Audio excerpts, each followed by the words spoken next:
Okay, short fun video today. We got sent a new detector to test. This is a pretty reasonably priced detector from Ricomax. So they sent it to me. They did not send me a list of things to say. They just said give it a run and test it out. So that's what we're going to go ahead and do. So I'll start with the unpacking and then I will bring you up close. I'll show you the panel and then we'll do a little hunting and see how it performs. And we can all check it out together here. It did come with this little case, pretty cool. Has a little strap on it for carrying it, small front zipper pocket, large front zipper pocket, and then a zipper for the main compartment, which pulls out our machine. So I have already pre-assembled it. It does come in separate parts, but went ahead and pre-assembled it, and it's got quick releases on it, so it goes ahead and folds out like so. Now I'm going to go ahead and extend it to its fullest degrees because I'm a tall guy, so I'm 6'4", and this thing still reaches the ground for me, so I think I had it about there.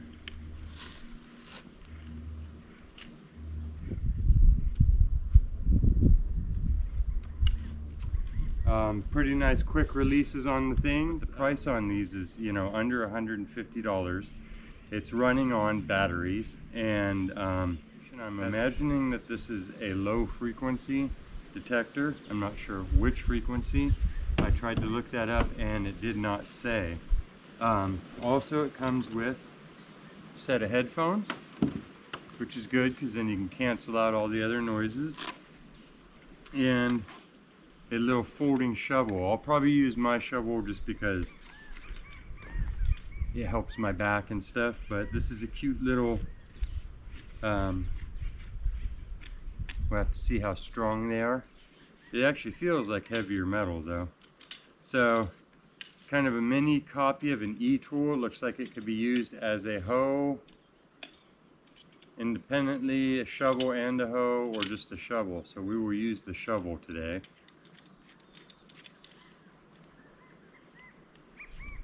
Got a little serrated edge, and yeah, basic little digger. So at least they sent you with something that you could start digging with, and its little pouch with the belt hoop on there. If you had to, you could probably use that as your fines pouch just to start with, The important part about it is if the machine picks up signals and it can discriminate. So even the cheapest machines these days are more discriminatory than machines from 30 years ago, meaning that they can tell the difference between aluminum and iron and stuff like that, between the metals better, and they can give you more indications. They have digital screens. I believe this one is backlit. So all of those things make it easier these days. So that's what I have to say is if it can pick up a signal, then you can find treasure with it. As long as it pinpoints well, it's got some sort of depth, no crazy delays. You don't always have to have a name brand machine or some super expensive thing to find a piece of metal in the ground. And if you can find pieces of metal in the ground, you can find treasure, because next to little pieces of iron, there are pieces of treasure. And that's what it's all about. So let's bring you over. I'll show you the screen on this, and I think basically just starting to use it and see its functions, I can tell you more about it and it'll be less boring than just blathering. So I'll show you a quick shot of the screen and the function buttons, and then we'll see how it does. I'm excited to see. I have my pinpointer that I'm going to be using along with this. It didn't come with it, and my shovel. So just testing the detector mostly. But I wanted to show you what came in the package, and I'll go ahead, leave the headphones off for now, although I will try them out and see how they are, and let you guys hear the noises and stuff, because I haven't heard the noises or any of that yet. So looking down on it, we have our power button. Turns it on. I'll try and get that. There's a better view. See light. Oh, that's our power again. So we must hold this. Oh, turns on the back light. Okay, that is useful at night. My first detectors didn't have that for sure. So we have, this must be our discrimination. You can see it taking away the numbers up here. So this machine will work by giving us a series of numbers running from 0 to 100, it looks like, which is pretty standard, and iron at one end, and then more valued targets at this end, and everything in between. We have our sensitivity button, so we'll click on that. Okay, so now the sensitivity is flashing. That's how strong the coil is, and usually machines are sent about mid-range, because if you turn your machine up too high, it'll be picking up things from farther away and too many signals at once and giving you false indications on hot rocks and all kinds of things. So it looks like we hit this. No, that's the volume. I'll hit sensitivity again, then probably the plus and minus. Yeah, can adjust that. So these are going to be our adjustment buttons, pretty standard. And I'm going to leave it on 3 because I see that it goes up to 5. So 3 is about the middle, which is where you want to start on any machine when you're beginning. And then we have volume flashing over here. I see it. We can turn that up and down. We'll go ahead and turn it most of the way up. Your sensitivity also helps you determine how far down into the thing you're reading. This is going to be your depth meter. It isn't showing up here yet. Okay, there it is, because I can see a little nail on the ground, and that will give you a general indication of how deep it is, although sometimes that can just mean off to the side. You gotta remember that you're so many inches off of the ground in your swing, and then there might be material between the actual top of the soil and the object, so that's several inches, and it might be over a few inches, so it's not an absolute on there. So up here it'll give us our number range. You see we're getting a 23, the number signal there in the middle, so that is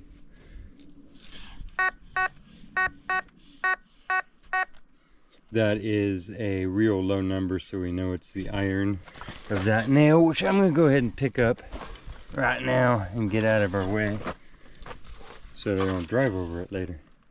But so the number will appear there for the target, and it'll tell you its general value on the scale of 1 to 100. I see that we have our modes, so this looks like memory, so you could set a mode, meaning kind of customize what you're right now it is reading all of the numbers, but it looks like you can turn off a certain amount of the numbers, a certain level of the signals. If you don't want to read iron, you could set it to that. Jewelry mode, all metals, so that'll be reading iron as well. We'll leave it in discrimination mode, so it's probably going to cut out the iron and then tell us all of the rest of the metals divided into a series of numbers rated on their value. So depth, number signal of what it is, mode, discrimination is on. There's our pinpointer, so we can use that to pinpoint targets.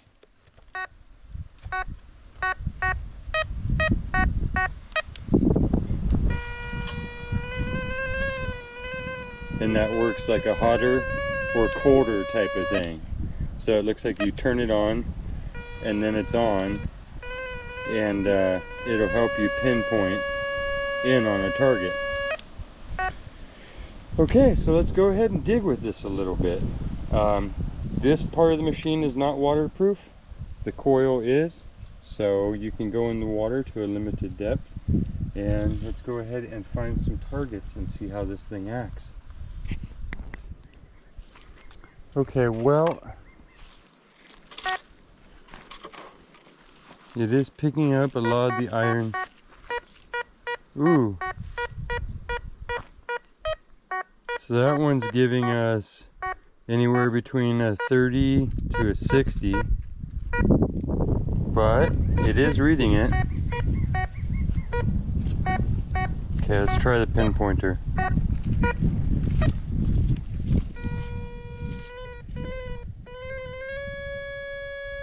Huh? So we're just gonna dig that circle out right there. Because that's what it was saying. We'll move all that dirt kind of to the side there so we know that there's a hole and a pile, and we'll see if that same sound is coming out of the hole or the pile.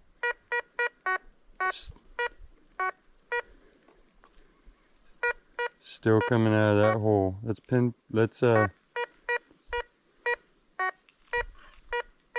go a little bit deeper.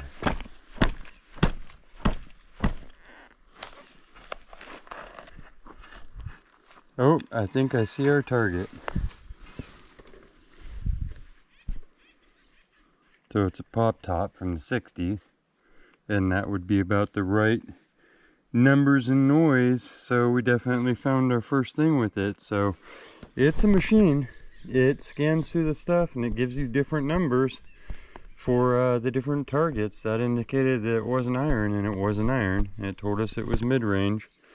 50 to 60 you see on here is actually the pop top symbol, so that's not meaning that it's always going to be a pop top, but it just means that that's one of the most common signals that they've found for the last however many decades in metal detecting. So when they're building ratios, they know that those mid numbers, the mid signals, somewhere between iron and stainless steel and aluminum and quarters and all the things up at the high end, you're going to get pop tops and stuff. So that's why they use the symbol. Not necessarily that it'll always be a pop top, but the other things that you find that are in that range will start making sense to you. You'll be like, oh, okay, well, that's kind of like a pop top. This is how dirty it is here, meaning there's that many targets. But like I say, I've worked this ground, so if I had a testing garden, this would be it, because I've hunted here more than anywhere else probably. For that reason alone, that it's close to home and a good place to test out setups and stuff. And this is what the ground sounds like. And it's letting us know there's that many targets.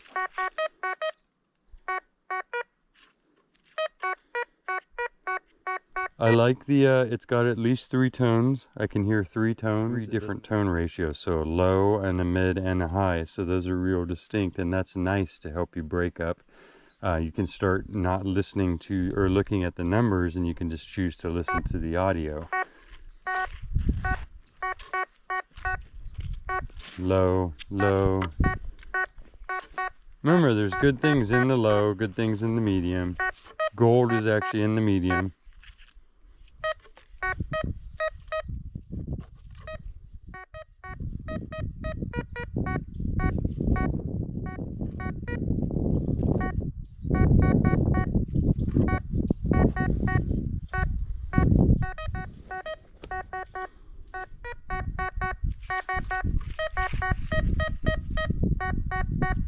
I'm getting a real high signal in here. It's mixed. Sometimes in a dirty campground or spot, you can have a pop top lion within an inch of a penny or a dime, and there's no way for it to tell the difference. So it will give you multiple signals. So this is a good medium-sized coil. It's not super big or super small. It's generally what you would start with.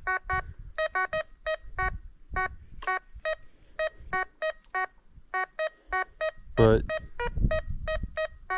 yeah, 85s. I'll tell you, this machine says the target's right about there. Yeah. This one feels pretty responsive, so I will say that.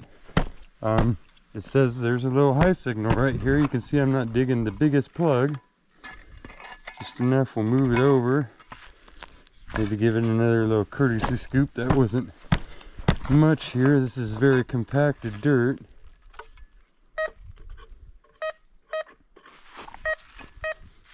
Let me scoot that a little bit farther away.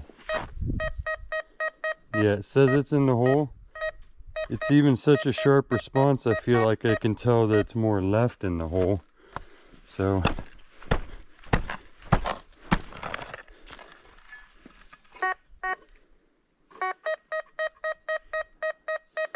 still in the hole and reading a clear 83. So Yeah, so it actually does say, like the machine is saying, that's over this way a little bit more. Oh, and there we have it. So that might have been giving us our highest signal because it's more aluminum, and because the tab is missing and it's thicker, it's kind of reading up like a ring. We'll see if it makes the same noise. Now that that target is gone,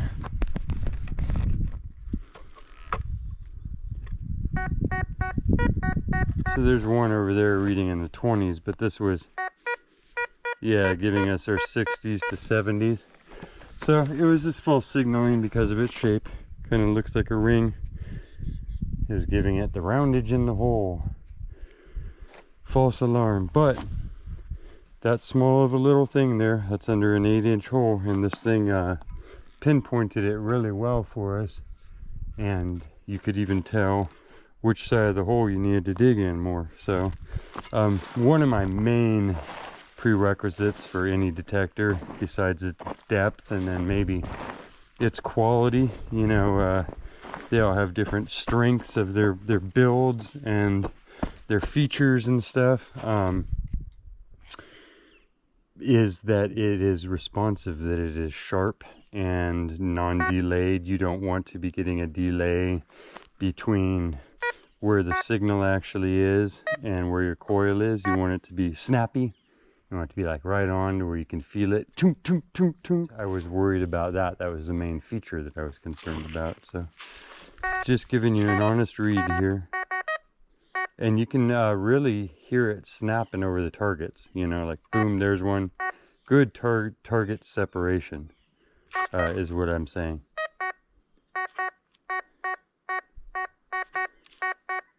Those are obviously two separate targets. They're 10s and 13s. So probably just pop tops and stuff.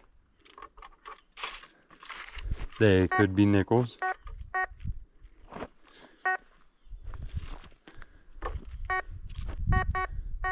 And I've worked this campground a lot, so I kind of know that those signals are there and that's doing the right thing.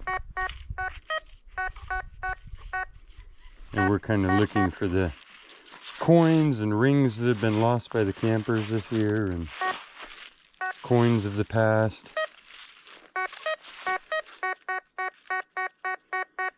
See how just snappy and responsive that is? I can tell that that signal is like right there.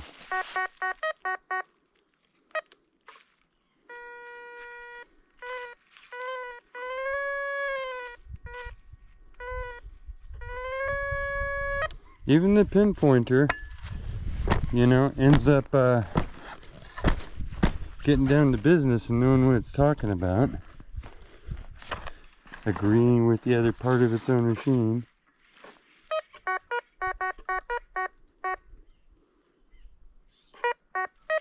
So it says it's still in the hole. And these haven't been super shallow targets, so it's getting down to your average depth. That's what I can say. See? See how sharp that is? We are over the hole, not making a noise. And then we're right next to the hole, and we are making a noise. So it reads like it should. I mean, it's not even, you know, there's the target separation out of the hole for sure. It doesn't sound like it's there in the pile. We're there in the pile. Maybe we're right on the edge of it. Sounds like it's right there. So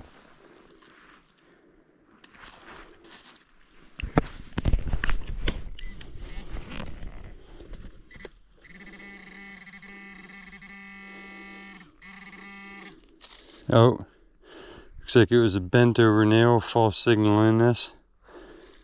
But it was reading really low anyways. It was in the 20s, barely getting up to the 20s. So iron is at the 1, and then super good things up at the 100. So, but it definitely tells you where the signal is in the soil, and is very responsive, quick enough to be like, don't move it another inch, it's right here. And that's what you want, as opposed to like wait until you're over here and being like, hey man, I think you passed it back there. That's not what you want. So we were finding metal in the ground. I think for the rest of the hunt, we're just going to leave it in the basic discrimination mode. seems pretty convinced that it has an 89 or a 90 right here.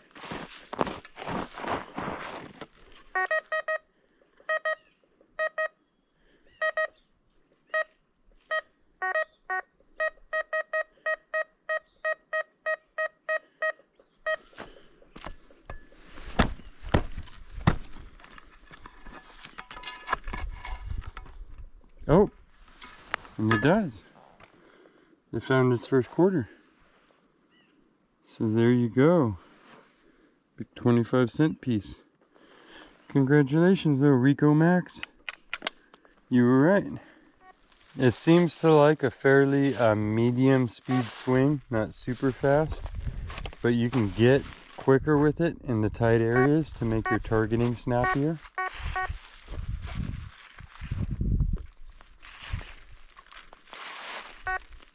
Check these gopher holes because they like to kick up silver dimes and stuff.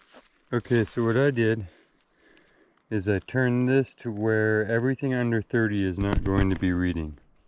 So I used the plus and the minus, and I eliminated the first, I notched out is what you would say on other things, the first 38 points or so. So we started about nickels and stuff now. We started about 40, and it won't make much noise under that, so it will eliminate a lot of the iron chatter that was in here.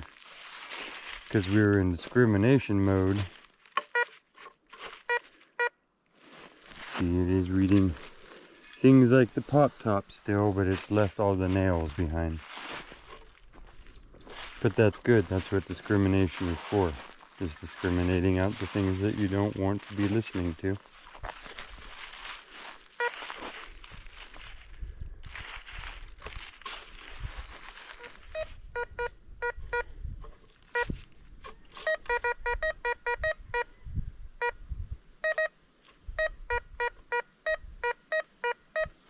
Pretty convinced that right there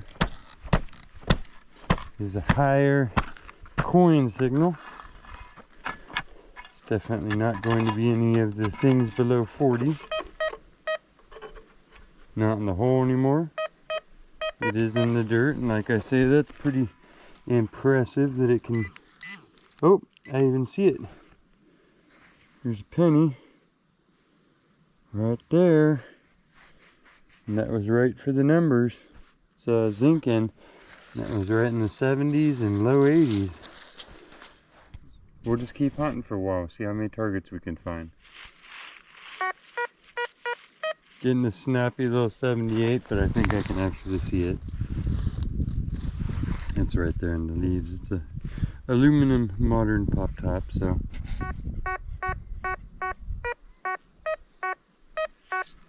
We'll see what it is. It says 20s and 70s, so you just never know. That could be a really nice ring or something. Out of the hole that quick though, and it told us not in the hole, but in the pile next to it.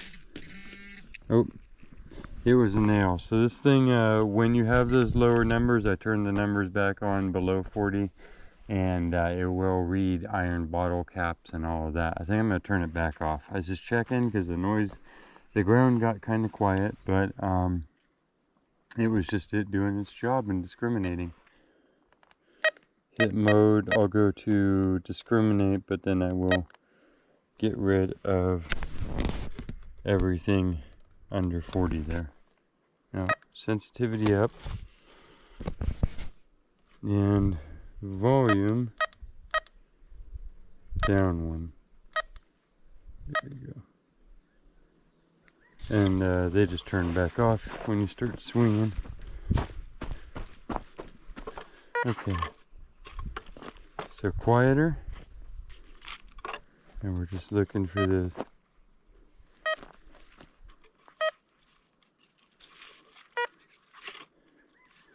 Alright, I turned up the sensitivity so we're reaching a little bit deeper.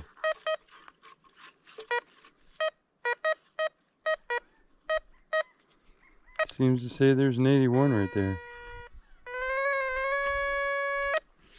Okay, we'll go ahead and pop that plug. There's actual peat over here, so we'll try and do a plug where we can.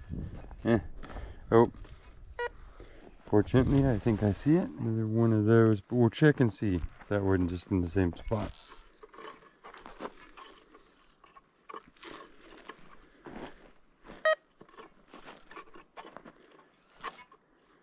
Nope.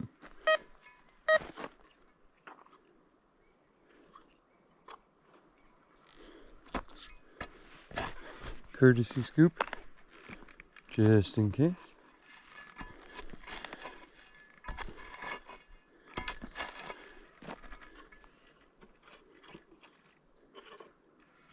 Some things can be obscured by the little bit of loose earth in the bottom of the hole.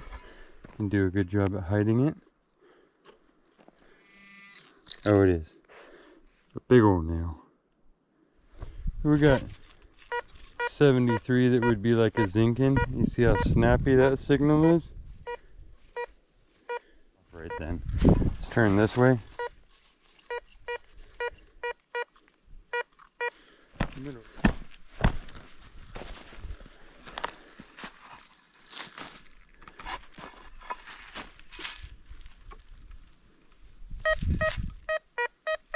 Ooh, you can tell it's out of the hole. You see that?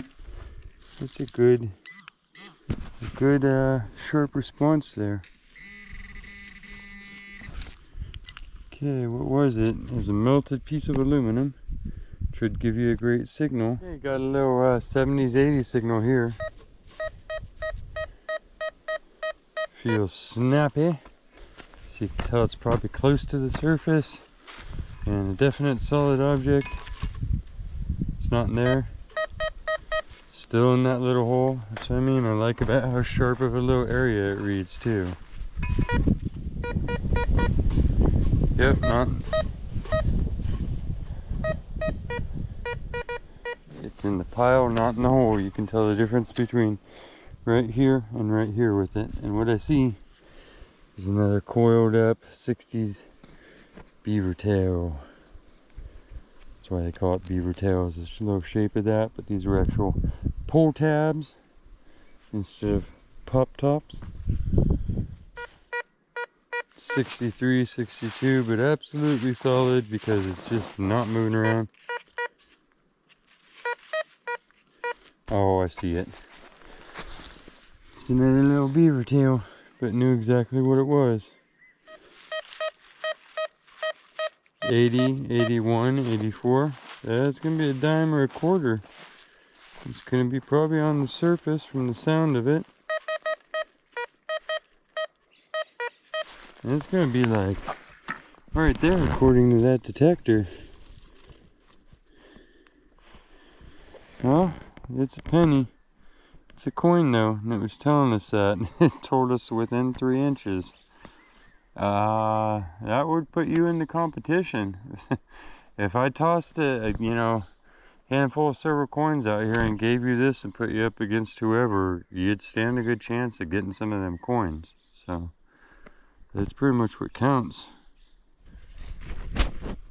It's a good beginner machine for sure. It's lightweight, it's pretty accurate, and seems affordable, and so far is lasting. So let's look at what we found here.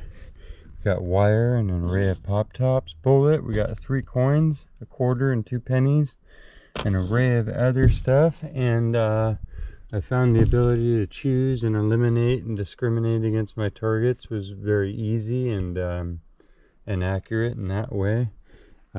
This is a machine. This is another close look at the whole thing, and that's going to pretty much wrap up this first test of it.